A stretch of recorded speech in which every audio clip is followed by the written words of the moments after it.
جی السلام علیکم ناظرین، جیسا کہ آپ کو پتہ ہے کہ آج کل جو ہے ٹیلی نار کے حوالے سے کافی باتیں ہو رہی ہے کہ ٹیلی نار جو ہے وہ انہوں نے اپنی جو ہے ٹیلی نار فروخت ہو چکی ہے، پھر سے اللہ نے خرید لی ہے۔ تو یہ کیا سین ہے، یہ اسد بھائی کی زبانی آپ خود سنیں اور چیک کریں کہ اپنی رائے دیں کہ یہ ٹیلی نار اب رہے گی یا نہیں رہے گی۔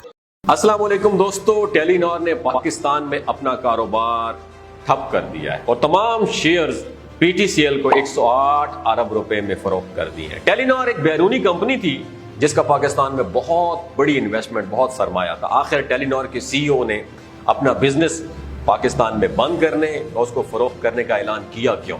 یہ تمام تفصیلات اس ویڈیو میں جان سکیں گے، آپ جڑے رہیے میری اس ویڈیو کے آخر تک۔ ٹیلی کمیونیکیشن کمپنی ٹیلی نار نے پاکستان میں اپنا کاروبار فروخت کرنے کا اعلان کر دیا اور ٹیلی نار نے پاکستان میں اپنے جو شیئرز ہیں سرکاری company P T C L کو فروخت کر دی ہے۔ ڈیل کا فائدہ تو یہ ہے ڈیل کا کہ یو فون اور ٹیلی نار ایک ہی پلیٹ فارم پر آ گئے ہیں۔ اس سے مستقبل میں صارفین کو ٹیکنالوجی کے میدان میں بہتر خدمات فراہم کی جا سکیں، جبکہ دوسری طرف ڈیل کا نقصان یہ ہے کہ اس کمپنی کا کوئی بھی مارکیٹ میں کمپیٹیٹرز نہیں ہوگا، تو پازیٹیو مقابلے کی فضا آلموسٹ ختم ہو جائے گی، جبکہ دوسرا نقصان غیر ملکی سرمایہ کاری ملک سے رخصت ہو رہی ہے، جو پاکستان جیسی معیشت کے لیے کسی طور پر بھی بہتر نہیں ہے۔ پاکستان میں موبائل فون سروسز کا آغاز 1999 میں ہوا اور پاک ٹیل وہ پہلی کمپنی تھی جس نے موبائل فون خدمات کی فراہمی کا آغاز کیا۔ پاک ٹیل کو بعد میں چینی کمپنی نے خرید لیا، اس کا نام تھا زونگ۔ پاکستان کی موبائل مارکیٹ میں داخل ہونے والی دوسری کمپنی جیز اور تیسری یو فون اور چوتھی ٹیلی نار تھی۔ ٹیلی نار نے 2004 میں پاکستان کے مختلف شہروں سے اپنے آپریشنز کا آغاز کیا، اس کے بعد دیکھتے ہی دیکھتے یہ پاکستان کے تمام چھوٹے بڑے شہروں میں پھیل گئی۔ دوستو، یہ بنیادی طور پر ناروے کی سرکاری کمپنی ہے جو 19ویں صدی میں فوج کو ٹیلی گراف سروسز فراہم کیا کرتی تھی۔ بعد میں اس نے لینڈ لائن فون کی سروسز بھی دینا شروع کر دی اور اب یہ کئی ملکوں میں موبائل فون اور انٹرنیٹ سروسز فراہم کرتی ہے۔ پاکستان میں ٹیلی نار کو ایزی پیسہ اور ایزی لوڈ جیسی ڈیجیٹل ٹرانزیکشن کی سہولیات انٹروڈیوس کروانے کا اعزاز بھی حاصل ہے۔ ٹیلی نار سے پہلے 300 روپے کا کارڈ ریچارج کروانا پڑتا تھا، لیکن ٹیلی نار نے ایزی لوڈ کی سہولت ایسی انٹروڈیوس کروائی جس کے بعد تمام لوگ ٹیلی نار کے نیٹ ورک پر شفٹ ہونا شروع ہو گئے۔ ٹیلی نار نے تعمیر مائکرو فائنانس بینک خرید کر اسے ایزی پیسہ میں تبدیل کر دیا۔ اس سہولت سے لوگوں کو اپنے موبائل فون کے ذریعے کسی بھی جگہ پیسے ٹرانسفر کرنے کی سہولت میسر ہو گئی۔ پاکستان میں اس وقت 18 کروڑ سے زیادہ لوگ جو ہے موبائل فون استعمال کرتے ہیں۔ کسٹمر کے اعتبار سے ٹیلی نار پاکستان کی دوسری بڑی کمپنی ہے۔ اس کے صارفین کی تعداد پورے پاکستان میں تقریباً 4.5 کروڑ سے بھی زائد ہے۔ پاکستان کی سب سے بڑی ٹیلی کمیونیکیشن کمپنی کا نام جیز ہے جس کے صارفین 7 کروڑ ہیں۔ یو فون سرکاری company P T C L کی ملکیت ہے اور سب سے کم کسٹمر کے ساتھ پاکستان کی سب سے چھوٹی سیلولر کمپنی ہے۔ ٹیلی نار کسٹمر کے لحاظ سے پاکستان کی دوسری بڑی سیلولر کمپنی ہے، لیکن سوال یہ پیدا ہوتا ہے کہ ٹیلی نار نے پاکستان میں اپنا بزنس بند کیوں کیا اور اس کو کیوں فروخت کرنے پر مجبور ہوئے؟ تو جناب، اس کی اصل وجہ یہ ہے کہ ٹیلی نار اپنے بزنس کو ری شیپ کر رہی ہے۔ اس نے مختلف ملکوں میں دوسری کمپنیوں کے ساتھ کولیب کیا ہے۔ پاکستان میں اس وقت سیلولر مارکیٹ بریک ایون کی صورتحال کا شکار ہے۔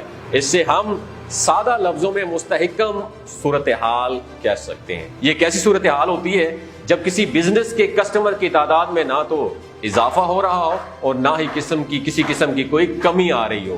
لوگ کئی سالوں سے ایک ہی نمبر استعمال کر رہے ہیں، ایسی صورت میں وہ کوئی نیا نمبر نہیں خریدنا چاہتے، اس لیے نئے کسٹمرز بن ہی نہیں پا رہے۔ ایسی صورتحال میں ٹیلی نار کے پاس صرف 2 آپشن تھے، یا تو اپنے بزنس کا کسی دوسری کمپنی کے ساتھ کولیب کر لیں یا پھر اسے مکمل طور پر فروخت کر دیں، اور دوسری آپشن ٹیلی نار کو سوٹ کی تو اس نے اپنے 100% shares P T C L کو فروخت کر دیے۔ پاکستان میں پہلے بھی 2 کمپنیوں نے آپس میں کولیب کیا اور یہ کمپنیاں موبلنگ اور وارد ہیں۔ وارد، یاد رکھیے دوستو، ابو دھابی گروپ کی ملکیت تھی اور انہیں تیزی کے ساتھ مقبولیت ان کی جاری تھی، لیکن انہوں نے 2015 میں موبلنگ کے ساتھ کولیب کیا۔ کچھ عرصہ تو یہ وارد اور موبلنگ کے الگ الگ رینک کے ساتھ چلتی رہی، لیکن 2017 میں ایک مشترکہ کمپنی بنا دی گئی اور اسے جیز کا نام دے دیا گیا۔ آج یہ 7 کروڑ کسٹمرز کے ساتھ پاکستان کی سب سے بڑی سیلولر کمپنی بن چکی ہے۔ ٹیلی نار کے فروغ کے معاہدے کی قیمت اگر ڈالرز میں بتائی جائے تو یہ 59 کروڑ ڈالر رکھی گئی تھی۔ پی ٹی سی ایل کے مطابق اس نے ٹیلی نار کو 160 ارب روپے میں خریدا ہے۔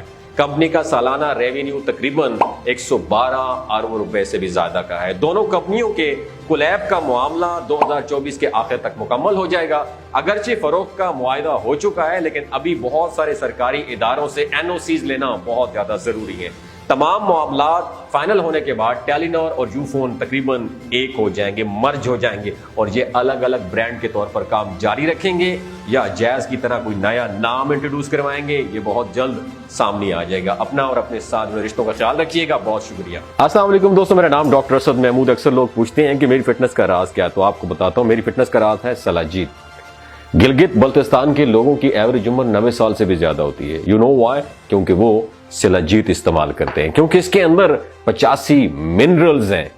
اگر آپ چیزوں کو جلدی بھول جاتے ہیں، مردانہ کمزوری، سیکشول ویکنس محسوس کرتے ہیں، اولاد جیسی نعمت سے محروم ہیں، اور آپ کے ٹیسٹوسٹیرون ہارمون کا ایشو ہے، آپ سدا بہار جوان نظر آنا چاہتے ہیں، خون کی کمی کو دور کرنا چاہتے ہیں، موٹاپا کم کرنا چاہتے ہیں، تو سلاجیت ضرور استعمال کیجیے گا۔